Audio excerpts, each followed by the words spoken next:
RD's head pounded. He groaned, forcing his eyes open. Where was he? The last thing he remembered was VomitKiss. The thought made his stomach churn. He was in his own bed. How did he get here? The party, the drinks, it was all a blur. He sat up, pushing aside the wave of nausea that threatened to pull him back down. He had to get up, get moving. A shadow fell across the doorway. Char, and looking annoyingly chipper, strolled into the room. RD flinched. He hadn't even had time to process the events of the previous night, and here she was, a walking, talking reminder of his shame. "Morning, sleepyhead," she chirped, leaning down to kiss him. RD turned his head, the memory of her vomit kiss still fresh in his mind. What's wrong? Not in the mood for a little morning fun?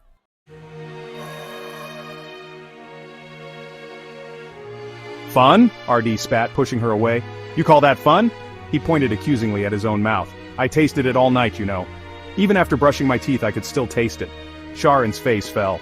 Oh, RD, I'm so sorry about that. I was a bit overenthusiastic with the drinks. She reached for his hand, but he pulled away. He couldn't believe she had the gall to act innocent. He'd been looking forward to this party for weeks, hoping for a chance to get closer to Miss Lily. Instead, he ended up with a mouthful of puke and a head full of regret. It's not just that, RD mumbled, burying his head in his hands. It's everything. I feel like I messed everything up.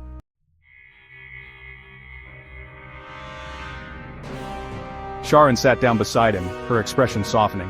What are you talking about, RD? You're being silly. He risked a glance at her. She genuinely looked concerned. Maybe he was being too hard on her. He took a deep breath. It's just, I have feelings for someone else. Her eyebrows shot up. Oh, and who might this mystery woman be? RD hesitated. It's Miss Lily. He braced himself for her reaction. Rejection, anger, laughter. He was prepared for it all. But Sharon surprised him. She simply smiled.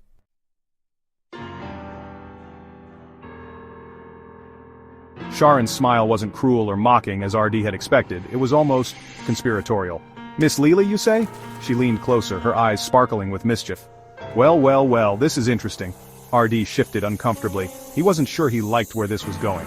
What's so interesting about it? Don't you see, RD? This could be mutually beneficial. She placed a hand on his arm, her touch surprisingly gentle. I can help you get Miss Lily, and in return. In return? RD echoed, his heart skipping a beat. Was she serious? Could she actually help him win over Miss Lily?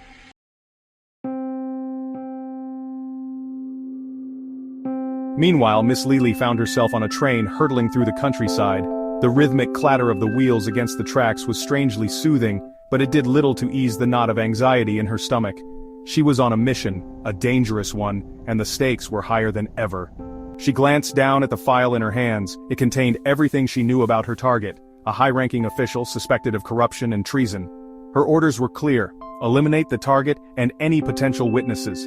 Lily wasn't one to shy away from danger, but something about this mission felt different. A cold premonition settled over her, sending shivers down her spine. She couldn't shake the feeling that something was amiss. The train rattled onwards, carrying her closer to her destination and into the heart of danger.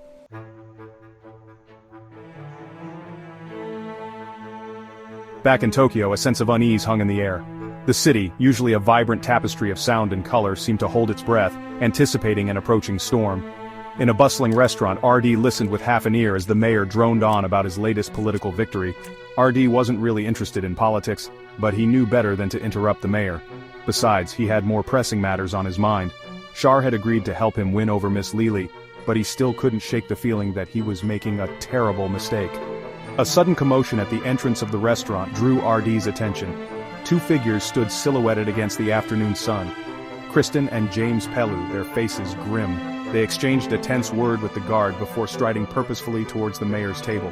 RD felt a chill run down his spine. Whatever news they brought, it wasn't good. Something was about to happen. He could feel it.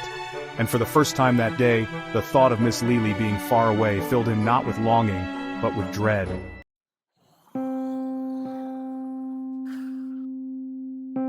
Kristen and James Pellew approached the table, their faces etched with a seriousness that silenced even the mayor's booming voice. RD watched them, his gut twisting with a premonition of disaster. Something was wrong, terribly wrong. Mr. Mayor, Kristen began, her voice low and urgent, we have a situation. She glanced at RD, a flicker of something unreadable in her eyes. Perhaps this is a conversation best had in private. The mayor, however, waved a dismissive hand. Nonsense, Kristen. RD is one of our own, speak freely. He took a noisy slurp of his noodles, oblivious to the tension crackling around him. RD wished he shared the mayor's obliviousness. He felt a strange tingling sensation at the back of his neck as if he were being watched. He scanned the restaurant, but nothing seemed out of place.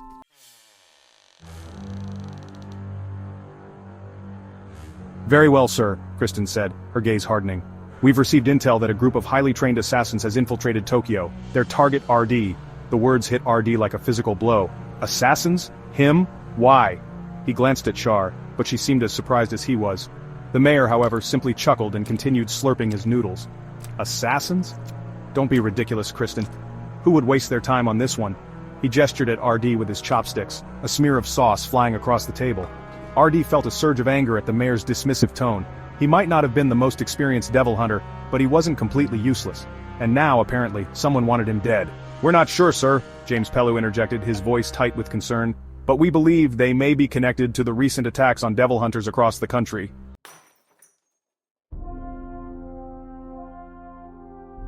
As if on cue, a deafening crash shattered the relative calm of the restaurant. RD spun around to see a figure dressed in black, their face obscured by a dark hood, standing in the wreckage of the entrance. They held a strange, shimmering weapon in their hand, a weapon that seemed to hum with a malevolent energy. Well, well, a voice rasped from beneath the hood. Speak of the devil, and he shall appear. The figure raised their weapon, pointing it directly at RD, or in this case, the devil's heart. Panic erupted in the restaurant. People screamed and scrambled for cover, overturning tables and chairs in their haste. The mayor, his face finally registering a flicker of fear, dropped his chopsticks with a clatter. What in the... He sputtered, his eyes wide with disbelief, but the hooded figure ignored him, their attention solely focused on RD.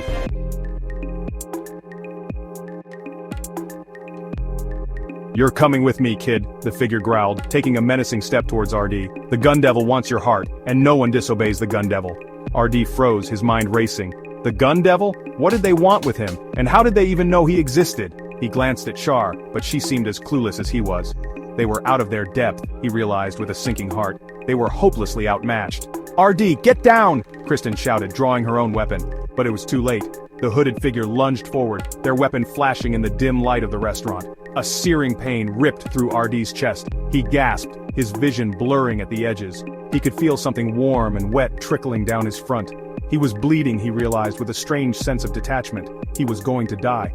As darkness closed in around him, he heard a desperate cry, a surge of power, and then... nothing.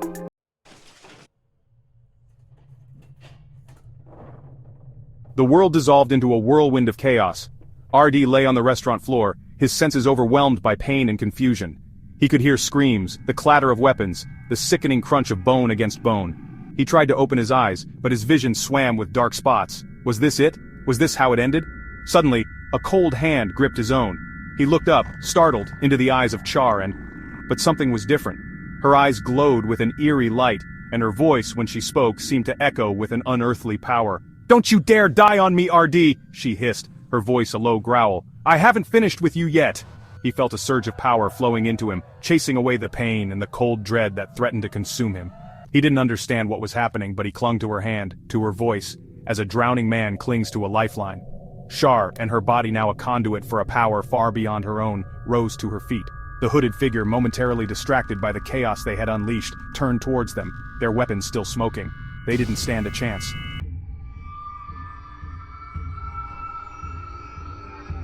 "You!" the hooded figure rasped, their voice laced with surprise and a flicker of something akin to fear.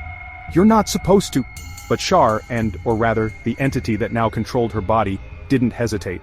She moved with a speed and ferocity that belied her slender frame, her movements a blur of ghostly energy. The restaurant became a whirlwind of shadows and screams. Tables and chairs shattered, thrown aside like toys. The air crackled with an unseen energy, and the stench of ozone filled RD's nostrils.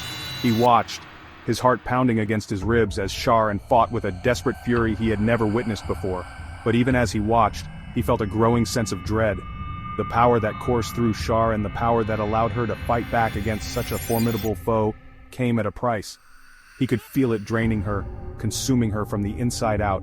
He had to do something, had to help her, but he was weak, helpless. "Sharon!" he cried out, his voice hoarse. "Stop! You're going to destroy yourself!" But his words were lost in the cacophony of the battle, swallowed by the hungry shadows that swirled around them.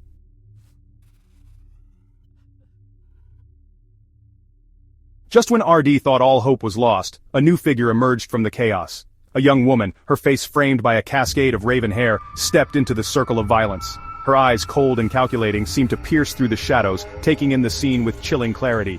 "Enough," she said, her voice quiet but commanding. The words, spoken with an almost casual authority, cut through the chaos like a knife. The hooded figure hesitated, their weapon wavering for the first time. Even Char and her movements faltering seemed to shrink back from the newcomer. "Lima," the hooded figure rasped, a hint of fear creeping into their voice. "You weren't supposed to—" "And you," Lima interrupted, her gaze fixed on the hooded figure, "were supposed to finish the job quickly and cleanly. Look at this mess you've created." She took a step forward, and the temperature in the room seemed to plummet. "The gun devil will not be pleased." RD watched, caught between terror and a strange sense of relief. Who was this woman, this Lima, and what was her connection to the hooded figure, to the mysterious and terrifying gun devil? He didn't have the answers, but one thing was clear. The stakes had just gotten even higher.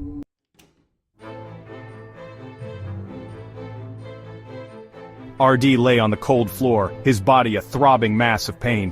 He could hear the clash of blades, the guttural roars of unseen creatures, the desperate cries of the innocent caught in the crossfire. Everything was a blur of sound and fury, a chaotic nightmare he couldn't escape.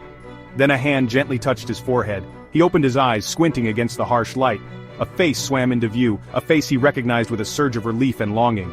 "Miss Lily." "You're all right," she murmured, her voice surprisingly strong despite the chaos swirling around them. "I've got you. It's going to be all right." He wanted to believe her, but the world was spinning, his body screaming in protest. He could feel the warmth of his own blood seeping through his shirt, the metallic tang filling his mouth.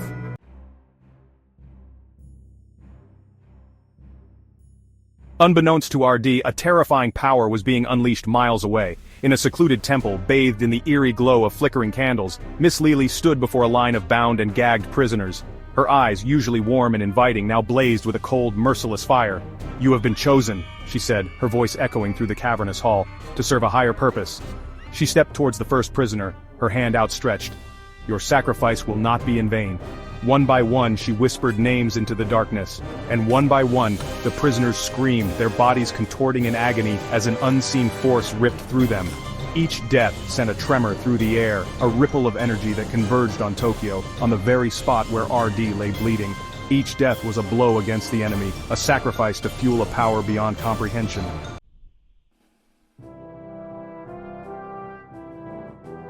Meanwhile, in the aftermath of the battle, a lone figure surveyed the carnage. Kristen, her face streaked with sweat and grime, her clothes torn and bloodied, stood amidst the wreckage of the restaurant. The air hung heavy with the stench of blood and burnt flesh. She had lost sight of RD in the chaos. One moment he was there, the next, gone. She had fought her way through the remaining attackers, her heart pounding with a terror she had never known before, and then she saw it. A trail of blood leading out of the restaurant and into the maze of back alleys that snaked through the heart of Tokyo. Her blood ran cold. They had taken him. She had to find him. She had to save him. But even as she steeled herself for the chase, a chilling thought whispered in the back of her mind. What if she was already too late?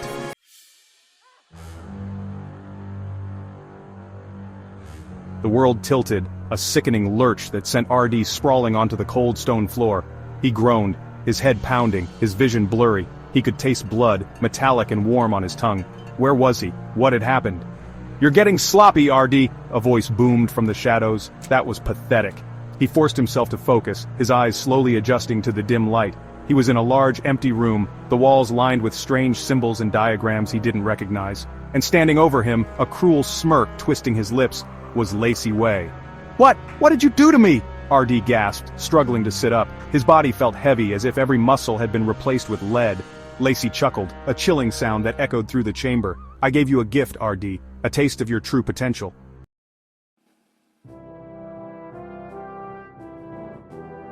Days bled into nights, an endless cycle of pain and exhaustion. RD lost track of how many times he died, his body pushed to its absolute limit, broken down and rebuilt again and again.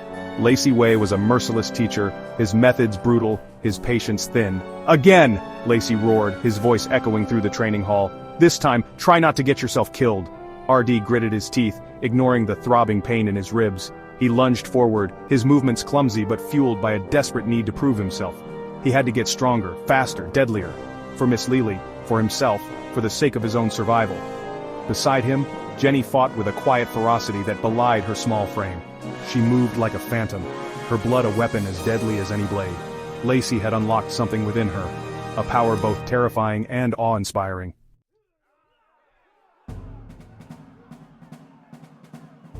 The air crackled with tension. RD could feel the blood pounding in his ears, a steady drumbeat against the silence of the training hall. He exchanged a look with Jenny, a silent conversation passing between them. It was now or never. Lacey Way, oblivious to their plan, paced before them, a predator toying with its prey. "You call that fighting?" he sneered, his voice dripping with disdain. "You two are more pathetic than I imagined." RD's grip tightened on the makeshift axe handle in his hand. He had died countless times in this very room, his body a canvas for Lacey's brutal lessons. But each death, each resurrection, had fueled a burning rage within him, a rage he could no longer contain.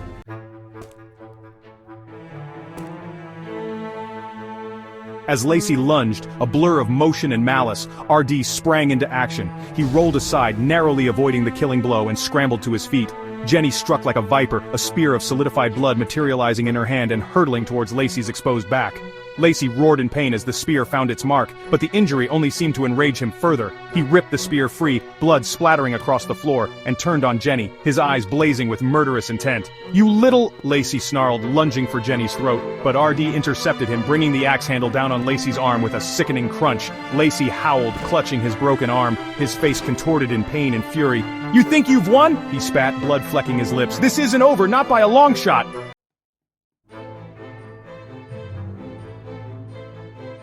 And with a final, defiant glare, Lacey Way vanished into thin air, leaving RD and Jenny standing amidst the wreckage of their training. They had survived, for now, but the battle had taken its toll.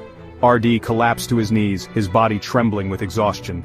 He looked at Jenny, her face pale but resolute, and a tired smile spread across his face.